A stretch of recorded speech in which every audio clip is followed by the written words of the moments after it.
Proverbe 13. La Bible du semeur. Un fils sage tient compte de l'éducation qu'il a reçue de son père, mais le moqueur n'accepte jamais les reproches.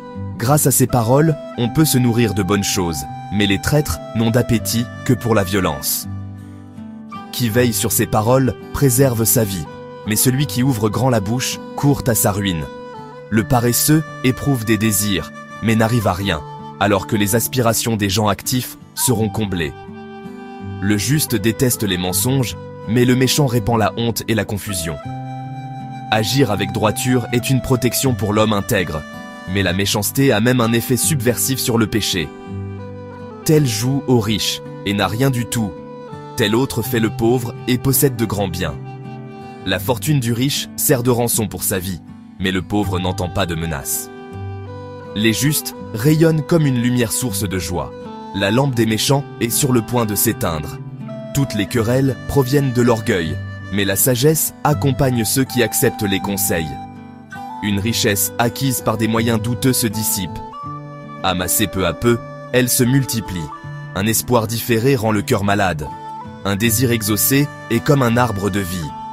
Qui méprise la parole le paiera, mais qui respecte le précepte en sera récompensé. L'enseignement du sage est une source de vie. Il fait éviter les pièges de la mort. Une raison saine procure la faveur, mais le chemin des traîtres est rude. Tout homme avisé agit en connaissance de cause, mais l'insensé fait étalage de sa sottise. Un messager infidèle tombera dans le malheur, mais un envoyé fidèle apporte la guérison. Qui ne veut pas se laisser corriger tombera dans la misère et la honte, mais celui qui accepte d'être repris sera honoré. Il est agréable de voir ses désirs réalisés, mais les insensés ont horreur de se détourner du mal. Qui fréquente les sages deviendra sage, mais qui fraie avec les insensés va au-devant du malheur. Le malheur poursuit les pécheurs, mais le bonheur récompense les justes. Ce que l'homme de bien laisse derrière lui passe aux enfants de ses enfants, mais la fortune du pécheur est mise en réserve pour le juste. Le champ défriché du pauvre lui procure des vivres en abondance, mais l'injustice les détruit.